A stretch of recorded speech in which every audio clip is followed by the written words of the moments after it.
여러분, 지금 우리는 새해 들어서 계속해서 영적 건강 검사를 받고 있습니다. 여러분, 건강 검진할 때 가장 싫은 게 뭐예요? 대장암 검사를 해서 약을 먹고 화장실 들락거리는 거죠. 밤새 그거 해야 돼요. 그래서 그게 싫어서 나 안 하겠다 해서 포기하는 분도 종종 있곤 합니다. 더욱이 나의 부끄러운 모습을 보여줘야 되잖아요. 그러니까 싫은 거예요. 그런데 그거 싫다고 해서 건강검사 안 하면 큰일 나죠.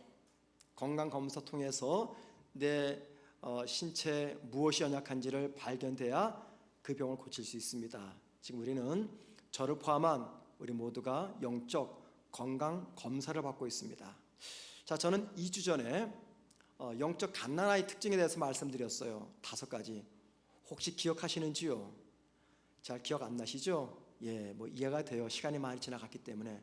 첫 번째가 뭐였습니까? 그리스도의 의를 선물로 받은 거예요. 영적 갓난아이. 두 번째가 뭡니까? 세상 풍조에 쉽게 방황을 합니다. 구원의 확신이 있지만. 세 번째 뭡니까? 영적인 사람처럼 행동을 합니다. 나도 꽤 믿음이 있는 사람이다 드러내기 위해서. 네 번째 뭡니까? 행위로 자기 가치와 안정감을 찾으러 갑니다. 마지막 5번째는 경쟁의식이 강합니다. 이게 영적 갓난아이 특징이에요. 이제 막 예수를 구주로 영접해서 다시 태어나신 분들, 영적 갓난아이 특징이죠. 자, 저는 지난주에 그리고 영적 어린아이 특징을 4가지로 말씀을 드렸어요. 자, 기억나십니까? 첫 번째가 무엇이었습니까? 죄 사함의 확신이 있어요. 누가 뭐래도 죄 사함의 확신이 강합니다. 죄책감 혹은 어떤 죄로 인해서 다가오는 어떤 절망, 이런 것들 자유합니다. 두 번째가 뭡니까? 하나님을 아는 거예요. 하나님 아는 거. 세 번째는 진리를 분별합니다. 진리와 비진리를 구분합니다. 마지막 4번째, 하나님의 무한하고 변함없는 사랑을 압니다. 이게 이제 영적 어린아이 단계예요. 자, 나이가 들면 사람이 성장하듯이 신앙생활도 갓난아이에서 어린아이로, 그리고 어린아이에서 청년의 단계로 자라게 됩니다. 그러면 여러분, 영적 청년의 단계의 특징이 무엇일까요? 오늘 이 말씀을 좀 전하려고 합니다. 저는 말씀을 준비하면서 성경 속에 있는 인물 중에 영적 청년에 해당되는 신앙인이 누가 있을까 생각해 보았습니다. 그랬더니 디모데가 생각이 났습니다. 바울은 실제 육신의 나이가 청년이었고 또 영적으로도 청년이었던 디모데에게 편지를 썼습니다. 그 편지 속에서 영적 청년의 특징이 무엇인지 우리가 몇 가지를 발견할 수 있어요. 제가 말씀을 준비하면서 영적 청년의 특징이 무엇인가를 쭉 적어봤더니 한 13, 14가지가 되더라고요. 그래서 전할 수 없고 4가지만 함께 생각해 보도록 하겠습니다. 첫 번째입니다. 영적 청년 신앙의 특징은요, 영적 전쟁에서 승리하는 삶을 살아갑니다. 물론 매번 승리하지 않지만 그래도 영적인 전쟁에서 승리하기 위해서 최선을 다합니다. 오늘 보면 13절에서 이렇게 말합니다. 청년들아, 내가 너희에게 쓰는 것은 너희가 악한 자를 이겼음이라. 악한 자를 이겼다. 악한 자가 누굽니까? 사탄입니다. 그러니까는 사탄과 영적 전쟁에서 사탄을 이겼다. 누가요? 영적 청년들이. 바울은 에베소서 6장 12절에서 이 땅에서 성도의 삶을 가리켜서 영적 전쟁이라고 이야기합니다. 그러면 전쟁을 치른다면 나의 대적이 있잖아요. 성도의 영적 전쟁 대적이 누굽니까? 마귀입니다. 사탄. 영적 전쟁은 악한 영 사단과의 전쟁이라고 이야기합니다. 자, 그래서 여러분에게 한번 제가 질문해 보겠습니다. 자, 여러분들은 여러분의 삶이 영적 전쟁이라고 생각을 하십니까? 아침에 눈을 뜬 그 순간부터 잠자리에 들어가는 그 순간까지 난 치열하게 영적으로 전쟁을 치르고 있다 생각을 하고 계십니까? 많은 성도들이 자신의 삶이 영적 전쟁임을 인식하지 않고 또 인정하지 않습니다. 자신의 삶이 영적 전쟁임을 알지 못하면 이 영적 전쟁을 위한 준비를 하지 않습니다. 자, 그리고 영적 전쟁을 위한 준비를 제대로 갖추지 않으면 사단의 의도대로 내가 움직입니다. 영적 갓난아이와 영적 어린아이와 달리 영적 청년의 성도들은요, 영적 전쟁에서 승리합니다. 왜 그럴까요? 승리할 수 있는 이유는 영적 전쟁에 대한 바른 통찰력과 분별력을 갖고 있기 때문입니다. 영적인 통찰력과 분별력을 가지고 자기에 일어나는 모든 일들을 신앙 안에서 생각하고 신앙으로 해결하려고 합니다. 그래서 영적 갓난아이나 어린아이들은 자기들을 모함하고 자기들 대적하는 것들이 환경이며 혹은 사람이라고 생각을 하지만 영적 청년들은요, 자신을 대적하고 자기를 무너뜨리며 모함하는 것이 환경이나 사람이 아니라 그들 뒤에서 그들을 움직이는 사단이라고 생각을 합니다. 그리고 사단이 원하고 사단이 계획하는 대로 반응하지 않으려고 최선을 다합니다.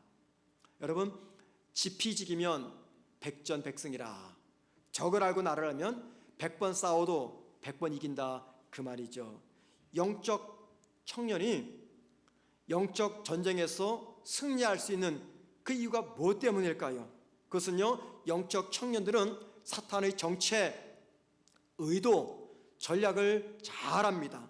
자, 보세요. 사탄의 정체와 의도와 전략을 잘 안다는 것은 무엇이 전제되어 있는 것이에요? 그것은요, 영적인 바른 통찰력과 바른 분별력을 영적 청년 신앙인들은 가지고 있다, 그 말입니다. 그러면 여러분, 영적 청년들은 무엇을 통해서 영적인 바른 통찰력과 분별력을 가지고 있는 것입니까? 오늘 본문 14절 말씀 보시기 바랍니다. 14절 이렇게 말합니다. 청년들아, 내가 너희에게 쓴 것은 너희가 강하고 하나님의 말씀이 너희 안에 거하시며 너희가 흉악한 자를 이겼음이라. 이 말씀은 어떻게 해서 영적 청년 성도가 영적인 통찰력과 분별력을 가지고 영적 전쟁에서 승리할 수 있었는가, 그 비결을 알려줍니다. 여기 보니까는 하나님의 말씀이 너희 안에 거하시며 라고 말합니다. 하나님 말씀이 우리 안에 거한대요. 이게 무슨 말입니까? 하나님의 말씀이 내 마음과 생각을 바꾸었고 그 결과 나의 말과 나의 시선과 나의 행동을 바꾸었다, 그 말입니다. 한마디로 하나님의 말씀을 붙잡고 살았더니 하나님과 친밀한 인격적 관계를 맺게 되었고 그 결과 나에게 영적인 통찰력이 생겨서 그 영적인 바른 통찰력을 가지고 사탄의 정체와 의도와 전략을 파악해서 그 영적 전쟁에서 사탄을 이길 수 있었다, 그 말입니다. 자, 영적 청년의 특징, 영적 전쟁에서 승리하는 겁니다. 두 번째, 영적 청년의 또 다른 특징이 있어요. 다른 사람에게 본이 되는 삶을 살아갑니다. 다른 사람에게 본이 되는 삶을 살아갑니다. 여러분, 삶의 모범이 된다는 것, 이게 무슨 의미일까요? 바울은 청년 디모데에게 이렇게 권면합니다. 디모데전서 4장 12절입니다. 누구든지 내 연소함을 업신여기지 못하게 하고 오직 말과 행실과 사랑과 믿음과 정절에 대하여 믿는 자에게 본이 되어 라고 말합니다. 여기 연소함, 그 뜻은요, 젊은 청년, 그 말입니다. 바울이 청년 디모데에게 무슨 권면을 하고 있습니까? 말과 행실과 사랑과 믿음과 정절로서 다른 사람들에게 본이 되라 당부합니다. 자, 여러분, 바울이 디모데에게 본이 될 것을 당부한 것은 뭘 말합니까? 디모데가 신앙적으로 영적 청년 상태에 머물고 있었다라는 것을 의미합니다. 청년에게는 갓난아이나 어린아이에게 없는 주어지지 않는 책임이 주어집니다. 이 갓난아이나 어린아이는요, 책임감이 없어요. 그런데 청년들에게는 그때부터 책임감이 주어집니다. 자, 여러분, 그렇다면 영적 청년에게 주어지는 그 책임, 그게 뭘까요? 다른 사람에게 본이 되는 것입니다. 다른 사람에게 믿음과 삶의 본이 되는 그 책임을 이야기합니다. 목사는 말과 행실로 그리고 영적인 생활로 성도들의 본이 되어야 됩니다. 그런데 만약에 목사가 말과 행실과 신앙의 면에서 성도들에게 조금도 본이 되지 않으면 그 목사는 영적 갓난아이이며 영적 어린아이입니다. 우리 교회 안에서는요, 신앙생활을 오래 한 성도들이 계세요. 그리고 또 중요한 직분도 맡았습니다. 그런데 그분들이 다른 사람들에 비해서 중요한 직분과 책임을 맡았음에도 불구하고 그 책임을 온전히 감당하지 못한다면 어떻게 될까요? 여러분, 교회 안에서 내가 어떤 종류의 직분이든 직분을 맡았다, 그 말은 무슨 말입니까? 다른 사람을 잘 섬기라는 겁니다. 그거 외에 다른 이유 없습니다. 다른 이유 없어요. 아니, 교회에서 목사의 직분과 장로, 권사, 집사, 찬양대, 교사, 이 직분이 다 왜 필요한 겁니까? 왜 필요해요? 섬기라고 준 거예요. 섬기라고. 잘 섬겨야 됩니다. 자, 섬기려면 중요한 게 있죠. 말과 행실과 그리고 영적인 면에서 누군가에게 본이 되셔야 됩니다. 이게 섬기는 겁니다. 누군가에게 본이 되어서 선한 영향력을 끼치는 성도가 영적 청년기에 해당되는 성도입니다. 영적 갓난아이나 어린아이들은요, 하나님이나 사람들이 자기들에게 무언가를 해주기만을 기대해요. 자기를 위해서 무언가를 해주기만을 기대합니다. 이게 영적 갓난아이와 영적 어린아이죠. 그런데 여러분, 영적 청년은요 다릅니다. 다른 사람을 위해서 무엇인가를 해야 할 책임을 지닌 분들입니다. 영적 청년이 되어서 자꾸 무언가를 기대한다면 잘못된 거죠. 누군가를 위해서 내가 무엇인가를 해야 될 책임이 영적 청년에게 주어집니다. 그 무엇인가가 무엇입니까? 책임이 무엇입니까? 다른 사람들에게 믿음과 삶의 본이 되는 것입니다. 그럼 여러분, 어떤 본이 될까요? 바울은 5가지로 말했죠. 말과 행실과 사랑과 믿음과 정절, 2가지만 생각해 보자고요. 첫째는 뭡니까? 말입니다. 말하는데 본이 되어야 됩니다. 영적 청년들은요, 주님과 동행하면서 주님으로부터 말하는 법을 배운 사람들입니다. 자, 그 결과 영적 청년들은요, 자기 마음과 생각을 절제하면서 자기 감정대로 말을 쏟아내지 않습니다. 감정을 절제하지 못하고 아무 말이나 그냥 쏟아내는 분들, 그분들은 영적 갓난아이며 영적 어린아이입니다. 여러분, 영적 갓난아이와 영적 어린아이 그리고 영적 청년을 구분하는 가장 중요한 기준이 바로 이 언어 생활입니다. 또 하나가 있죠. 영적 청년들은 말뿐 아니라 행위로 본을 보여야 됩니다. 나의 마음과 생각을 잘 절제해서 감정대로 말하지 않는 거 정말 중요합니다. 그런데 여러분, 감정대로 말하지 않는 것보다 더 중요한 것이 있어요. 그것은 감정대로 행동하는 것입니다. 행동하는 것. 자, 왜 영적 청년들은 다양한 삶의 영역에서 다른 사람들에게 믿음과 삶의 본을 보여야 됩니까? 왜 그럴까요? 이유가 있습니다. 영적 청년들은요, 교회에서 나름 리더, 지도자의 위치에 있기 때문입니다. 그럴 가능성이 높기 때문입니다. 자, 여러분, 지도자의 가장 큰 덕목이 무엇입니까? 능력입니까? 언변입니까? 아니에요. 책임을 지는 것과 본이 되는 것입니다. 지도자는 책임을 지는 사람입니다. 지도자는 본이 되는 사람입니다. 그런데 그 본이 어디에서부터 나옵니까? 책임감에서부터 나옵니다. 책임감이 강하면 본을 보이기 위해서 최선을 다합니다. 그래서 교회의 리더들은요, 자신의 영적 성숙을 위해서 그 어떤 사람들보다 더 치열하게 영적 성장을 위한 노력과 훈련을 하셔야 됩니다. 그래서 이번처럼 교회에서 양육 훈련을 한다면은 적어도 교회 리더들은요, 그 누구보다도 앞장서서 이 교육을 받으셔야 됩니다. 그 과정을 통해서 내가 조금씩 성장하고 성숙해지기 때문입니다. 성장하면 책임과 본의 사명을 감당합니다. 자, 영적 청년들의 두 번째 특징, 믿음과 삶의 본이 됩니다. 세 번째, 영적 청년의 특징은요, 대인관계에서 기본 원리를 잘합니다. 그러니까 대인관계의 기본 원리를 잘합니다. 이게 무슨 말입니까? 대인관계를 중요하게 생각한다는 것입니다. 뭐 믿음이야 나와 하나님의 관계지, 사람들이 어떻게 상관하지 않는다, 이거 바른 믿음 아닙니다.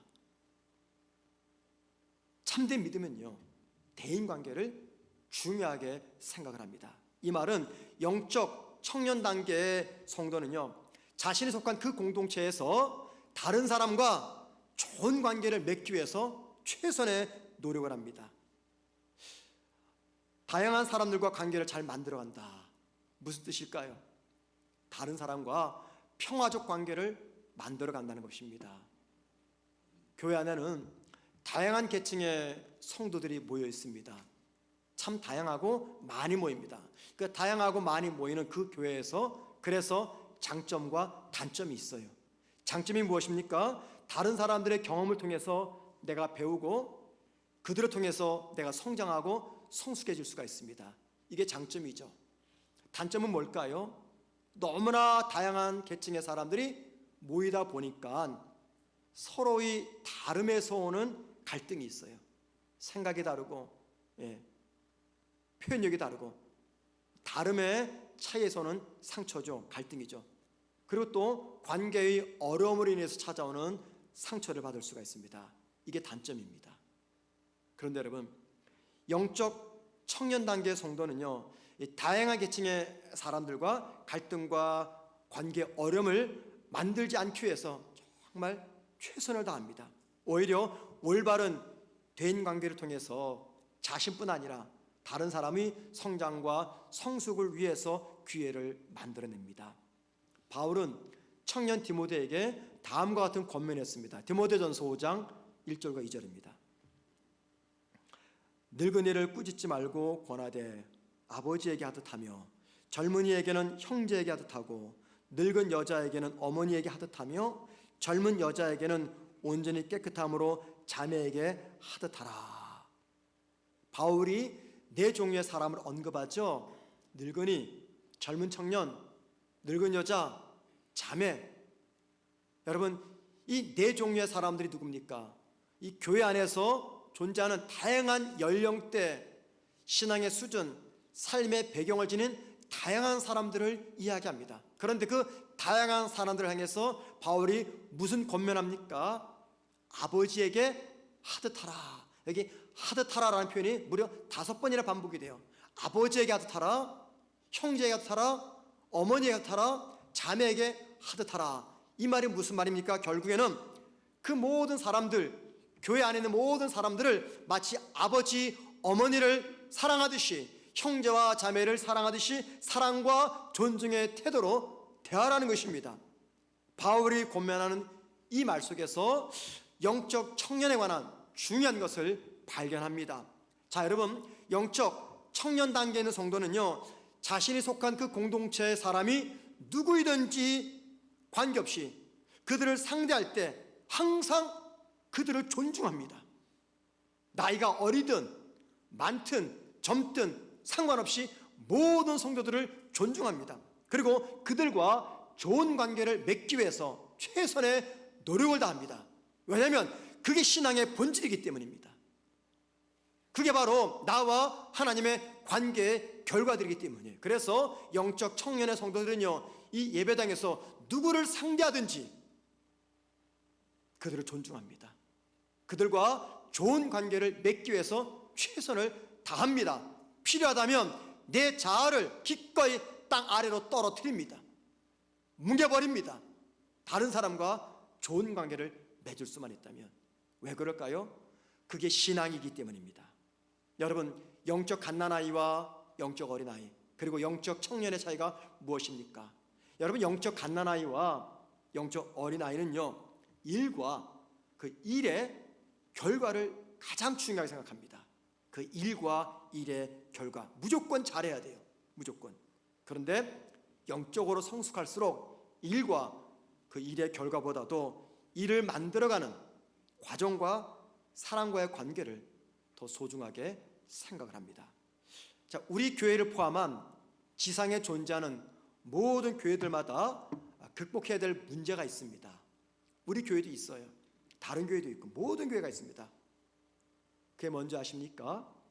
교회에서 하나님의 일을 하다가 다른 사람과 갈등 관계를 맺는 것입니다.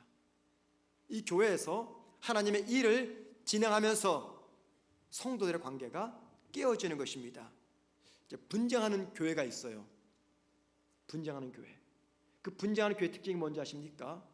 모든 분쟁하는 교회들 그 특징은요, 그 교회 모든 성도들은 교회를 너무너무 끔찍이 사랑한다는 겁니다. 교회를 너무 사랑하기 때문에 분쟁이 벌어져요. 교회에 대한 사랑도 애착심도 관심도 없으면요 그냥 떠납니다. 그런데 누가 끝까지 남아서 치열하게 싸울까요? 교회를 사랑하는 성도입니다. 여기에 문제가 있어요. 그게 뭐냐면 교회를 사랑하는 데 있어서 방법은 다 달라요, 사람마다. 그런데 교회를 사랑하는 그 다양한 방법의 차이를 인정하지 않기 때문에, 내 방법이 맞다고 고집하기 때문에 교회마다 분쟁이 벌어지는 것입니다. 그래서 교회를 사랑하고 교회를 지킨다는 명분으로 다른 사람과 원수 관계를 맺게 됩니다. 하나님의 일 때문에 공동체 하나됨을 파괴하고 하나님의 일 때문에 다른 사람들과의 관계가 깨어진다면 그분은 아직 영적 갓난아이, 영적 어린 상태에 머물고 있는 것입니다. 우리 모두는 가정을 비롯한 다양한 공동체에 속해 있습니다. 직장, 동호회, 동창회, 친목회, 셀, 교회 등등의 공동체에 속해 있습니다. 그리고 그 공동체마다 가장 중요하게 생각하는 가치는요, 일입니다. 또 일에 따른 성과입니다. 그런데 일과 그 일에 따른 결과와 성과를 가장 중요한 가치를 부여하게 되면 여러분 어떤 결과가 나타날까요? 좋은 결과를 만들어내기 위해서라면 다른 사람에게 상처와 고통을 주어서 관계가 깨어지는 거, 이거 당연하게 생각을 합니다. 기업의 이익을 추구하는 직장에서는 그럴 수 있어요. 그 이유는 기업은요 이익 창출을 가장 중요한 덕목으로 생각하기 때문입니다. 그런데 교회는 어떤 곳입니까? 교회는 그런 곳이 아니에요. 교회는 이익 창출이 아니라 성도의 관계를 더 중요하게 여기는 곳입니다. 다른 사람을 아프게 해서라도 그 일을 진행하면 그 일이 잘 될 것 같아요. 또 잘 될 겁니다. 그럼에도 불구하고 그 일을 진행하면 사람과의 관계가, 공동체가 깨지기 때문에 거기서 멈춰버리는 것, 이게 바로 건강한 교회의 모습입니다. 왜 그럴까요? 여러분, 교회에서요 관계가 무너져 버리면 일도 무너집니다. 하지만 관계가 바로 세워지면 일도 역시 바르게 세워집니다.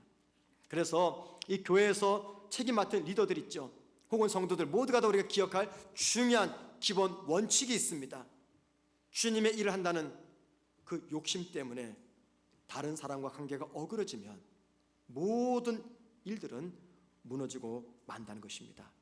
그래서 여러분, 영적 청년의 특징 무엇입니까? 일보다 관계를 더 중요하게 생각하면서 다른 사람 관계를 아름답게 만들어 갑니다. 자, 마지막 네 번째입니다. 영적 청년의 특징, 자족하는 마음을 갖고 있습니다. 자족하는 마음. 영적 청년 단계 성도는요 다른 단계, 그러니까는 영적 갓난아이나 영적 어린아이 단계 성도보다 더 신앙이 깊고 성숙합니다. 바울은 그 성숙함이 자족하는 마음과 연결되어 있다라고 이야기합니다. 디모데전서 6장 6절입니다. 이렇게 말합니다. 그러나 자족하는 마음이 있으면 경건은 큰 이익이 되느니라. 여기 경건 무슨 말입니까? 영적 청년 단계에 있는 그 성도의 신앙 성숙을 이야기합니다. 자, 그러니까는 영적 청년 단계에 있는 그 성도에게는 자족함이 있다, 그 말이죠. 바울이 지금 이 말을 누구에게 하고 있습니까? 영적 청년이었던 디모데에게 하고 있습니다. 그러니까는 자족하는 마음은 영적 청년의 중요한 특징이라는 것입니다. 이 자족하는 마음, 어떤 마음일까요? 이런 마음입니다. 신앙 안에서 생각하는 자족하는 마음이란 하나님이 허락한 그 현실을 있는 그대로 수용하는 것입니다. 하나님 허락한 그 현실을 있는 그대로 수용하는 마음 자세, 이게 자족하는 마음입니다. 따라서 자족하는 마음은 욕심을 품지 않는 마음이라고 바꿔 말할 수 있어요. 여러분, 우리가 욕심을 꼭 품지 말아야 됩니까? 그러진 않죠. 모든 욕심이 나쁜 게 아닙니다. 선한 욕심을 품어야 됩니다. 그런데 욕심의 마음은요, 반드시 유혹을 받게 합니다. 사탄이 우리를 낚아채려고 수많은 종류의 낚시 바늘을 우리 마음의 바다에다가 던져 놓았어요. 자, 그런데 여러분, 그 낚시 바늘에 가장 잘 걸리는 마음이 어떤 마음일까요? 욕심의 마음입니다. 욕심의 마음. 그런데 영적 청년의 성도들은요, 자족하는 마음으로 그 욕심의 마음을 극복해냅니다. 이 자족하는 훈련은 모든 신앙인들이 반드시 배워야 되는 신앙의 필수 과목입니다. 그런데 이 과목을 정복하기가 너무 어려워요. 하나님이 광야에서 이스라엘 백성에게 하나님의 백성으로 살아가는 법을 가르치기 위해서 광야길을 걷게 하시면서 자족하는 법을 알게 하셨어요. 이스라엘 백성들은 애굽에 살면서 먹을 것과 입을 것에 자신들의 안정감과 정체성을 두고 살았습니다. 그런데 광야에서 먹을 것과 입을 것이 부족하니까 모세를 죽이려고 했고 하나님을 거부했고 떠났던 애굽으로 다시 돌아가려고 했습니다. 하나님은 이스라엘 백성들이 자족하는 법을 배우도록 하기 위해서 그들을 40년간 광야 땅을 걷게 하셨어요. 하나님 약속을 의지하여 자족하며 사는 삶이 얼마나 복된 삶인지를 알려주기 위해서 40년간 광야에서 하루도 빠지지 않고 일용할 양식을 매일매일 공급해 주었습니다. 그런데 그들은 매일 공급받는 일용할 양식 앞에 대해서 자족하는 마음을 잃어버렸습니다. 그리고 자족하는 마음을 잃어버리니까는 그들은 하나님을 향한 감사를 잃어버렸고, 자족하는 마음을 잃어버리니까는 그들은 하나님을 잃어버렸고 가나안 땅을 잃어버렸습니다. 바울은 디모데전서 6장 9절과 10절에서 자족하는 마음을 잃어버릴 때 나타나는 결과를 이렇게 이야기합니다. 보시겠습니다. 부활이 하는 자들은 시험과 올무와 여러 가지 어리석고 해로운 욕심에 떨어지나니 곧 사람으로 파멸과 멸망에 빠지게 하는 것이라. 돈을 사랑함이 일만하게 뿌리가 되나니 이것을 탐내는 자들은 미혹을 받아 믿음에서 떠나 많은 근심으로써 자기를 찔렀도다. 이 말씀은요, 부자가 되려고 하는 것이 잘못된 일이다, 그 말하는 것 절대 아닙니다. 성경은 저와 여러분에게 부자 되지 말라 이 말하지 않아요. 그 말하지 않습니다. 이 말씀은 무슨 말이냐면 부에 대한 가치관이 잘못되면 그 부로 인해서 내 삶에 파멸이 찾아온다는 것을 이야기합니다. 돈에 대한 가치관이 잘못되면 그 돈으로 인해서 우리가 파멸에 다다를 수 있다, 그 말하고 있는 것입니다. 자, 그래서 자족하는 마음을 배우지 못하면 결국 믿음의 길을 걸어갈 수가 없다는 겁니다. 영적 청년당의 성도 특징, 자족하는 마음입니다. 성경은 돈과 하나님을 겸하여 섬길 수 없다고 분명하게 밝히고 있습니다. 자, 여러분, 돈을 섬긴다는 것, 이게 뭘 의미합니까? 돈을 섬긴다는 것은요, 자신의 삶의 안정감과 자신의 정체성을 돈에게 둔다는 것입니다. 영적 청년의 성도는요, 절대 돈을 하나님 자리에 두지 않습니다. 그리고 돈에서 자신의 정체성과 삶의 안정감을 찾으려고도 하지 않습니다. 그 이유는 만약에 돈이 하나님 자리를 차지하게 되면 그때부터 그 돈이 자신의 우상이 되는 것을 알기 때문입니다. 그래서 영적 청년들은요, 입을 것과 먹을 것이 있으면 족한 줄 알아는 그 성경의 말씀을 자신의 삶에서 적용하면서 살아가고 있습니다. 성경이 이렇게 말하죠. 입을 것과 먹을 것이 있으면 족한 줄 알라. 이게 무슨 말입니까? 입을 것과 먹을 것이 있으면 족한 줄 알라. 자신이 먹고 입는 그 이상의 것, 그것들이 주어졌을 때 그것들은 자신이 감당해야 되는 책임감으로 수용한다는 것입니다. 이런 이야기죠. 내가 먹고 사는 데서 10이 필요해요. 근데 20이 주어졌어요. 그럼 남는 그 10을 갖다가 자신이 감당할 책임감으로 수용한다는 것입니다. 영적 청년 단계 성도들은 이 책임감을 알기 때문에 많은 재물로 인해서 우쭐대지 않고 또는 가난해져도 비굴하지 않습니다. 오히려 이 책임감 때문에 자신에게 있는 모든 것들을 원래 주인이신 하나님의 목적대로 사용하는 청지기적 삶을 살아갑니다. 자, 지금까지 영적 청년의 특징 4가지를 말씀드렸어요. 첫 번째가 무엇이었습니까? 치열하게 벌어지는 영적 전쟁에서 승리한다. 두 번째가 무엇입니까? 신앙의 책임감으로 말과 행위에서 다른 사람의 본이 된다. 세 번째는 일보다는 관계를 중요하게 여기면서 대인관계를 잘한다. 마지막 4번째는 불필요한 욕심을 비우고 자족하는 마음으로 살아간다. 이게 4가지 특징이었어요. 이거 외에도 10가지 이상의 특징이 있어요. 그런데 여러분, 이 4가지 특징을 가만히 보십시오. 이것들이 지금 어디를 향해서 흘러가고 있습니까? 하나의 결론 지점으로 흘러가고 있어요. 그 결론 지점이 어디입니까? 이 4개 특징이 흘러가는 결론 지점, 그것은 바로 삶의 예배 자리입니다. 삶의 예배. 그래서 영적 청년 단계에 있는 성도들의 특징, 한마디로 말하면 삶의 예배자라는 것입니다. 저는 지난 금요 기도 시간에 이 삶의 예배에 대해서 설교를 했어요. 그때 충분히 설교를 했습니다. 여러분, 하나님과의 나의 관계 또는 하나님을 믿는 나의 신앙이 어떻게 증명됩니까? 무엇으로 증명됩니까? 반드시 삶의 열매로 증명되는데 그 삶의 열매가 어디에서 증명됩니까? 나와 타인의 관계 속에서 증명이 되어야 됩니다. 영적 갓난아이와 영적 어린아이는요, 관심을 자신과 하나님에만 둡니다.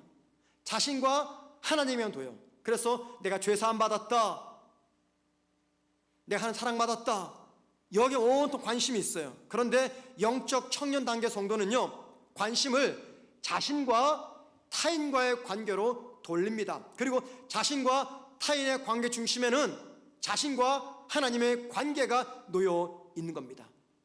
영적 청년 신앙인들은요, 하나님과의 그 관계 때문에 자신이 감당하는 믿음의 책임 혹은 사회적 책임을 온전히 감당하게 됩니다. 우리가 종종 믿음이 좋아졌다, 깊어졌다, 성숙해졌다 라고 이야기하죠. 언제 그런 표현 씁니까? 대부분은요, 신앙 활동이 풍성해졌을 때, 봉사도 잘하고 예배도 잘 드리고 기도 생활도 잘할 때, 야, 믿음 좋다, 신앙이 깊어졌다, 성숙해졌다 라고 말합니다. 그러니까는 우리가 믿음이 좋아졌다 라고 말할 때, 그때는요, 그 사람과 하나님의 관계가 풍성해질 때, 그때 성장했다 이런 말을 해요. 그런데 여러분, 신앙의 성장과 성숙은요, 왕성한 신앙 활동을 넘어서 나와 타인과의 관계에서 증명되어야 됩니다. 그리고 그 일을 필요한 것이 다른 게 아니라 삶의 예배입니다. 다른 사람의 관계 속에서 내가 말하고 행동하고 처신하는 것, 그걸 마치 오늘 주일 하나님 앞에서 경건하게 예배드리는 그 마음 자세로 살아가는 삶의 예배, 그 삶의 예배를 이야기합니다. 영적 청년 단계에 있는 성도들의 삶의 특징, 결론은 그런 삶의 예배를 살아낸다는 것입니다. 만약에 지금의 나의 영적 상태가 갓난아이거나 어린아이 단계에 있다면 여러분, 그런 분들은 영적 청년의 단계로 나아가셔야 됩니다. 이 일을 위해서 우리가 꼭 기억할 것이 있어요. 나의 시선을 더 이상 하늘에만 두지 마십시오. 하늘에 두셨다면 결국 내 주변을 보셔야 됩니다. 영적 어린아이, 영적 갓난아이 벗어나서 영적 청년이 되기를 원하신다면 내 주변을 돌아보십시오. 내 주변에 누가 있습니까? 그리고 그들을 위해서 내가 감당할 책임이 무엇입니까? 하나님과 관계가 분명하다면 그 관계를 대인관계 속에서 어떻게 증거하시겠습니까? 하늘만 바라보지 마시고 내 주변을 바라보셔야 됩니다. 삶의 예배, 삶의 예배를 위해서 애쓰기 위해서 내 주변을 돌아보셔야 됩니다. 어느 날 부자 청년이 주님께 찾아와서 영생 얻는 법을 물어보았어요. 주님 두 가지 말씀하셨죠. 하나님 사랑하고 이웃 사랑해라. 그런데 이 부자 청년이 그만 떠나고 말았어요. 왜 그랬습니까? 하나님은요 열심히 사랑했어요. 부자 청년이 열심히 사랑했어요. 그런데 하나님은 사랑했는데 이웃은 돌아보지 못했습니다. 여러분, 우리가 하나님을 사랑하기 때문에 내 시간과 물질을 드립니다. 그런데 이웃을 섬기기 위해서는 내 시간, 내 물질을 드리지 못합니다. 하나님은 저와 여러분에게 하나님을 사랑하면 그 증거로서 이웃을 돌보라고 하는데, 우리는 하나님을 위해서는 내 것을 아끼지 않는데, 하나님 그토록 강조하신 이웃을 섬기는 데는 내 것을 많이 아낍니다. 여러분, 삶의 예배를 드리려면 내 것을 희생하셔야 돼요. 희생하지 않으면 절대 온전한 삶의 예배를 드릴 수가 없습니다. 그래서 부자 청년이 그랬던 것처럼 저와 여러분이 삶의 예배를 부담스러워하는 것은 내 것을 희생해야 되는데 그게 싫기 때문입니다. 결국 영적 청년의 성도들은요, 타인을 위해서 내 것을 기꺼이 희생하지만 영적 갓난아이나 영적 어린아이는요, 다른 사람을 위해서 내 것을 희생하지 못합니다. 하나님을 위해서는 희생하는데 사람들을 위해서는 희생하지 못하고 있습니다. 영적 책임감을 가지고 옆을 바라볼 때 내가 희생할 수 있는 것이 무엇인가를 생각하고 그것을 두려워하지 않는다면 저와 여러분은 조금 더 빨리 영적 청년의 자리로 나아갈 수가 있게 됩니다. 우리 모두가 삶의 예배를 통해서 성숙하고 온전한 영적 청년 신학을 회복하기를, 지켜내기를 주의 이름으로 축원을 드립니다.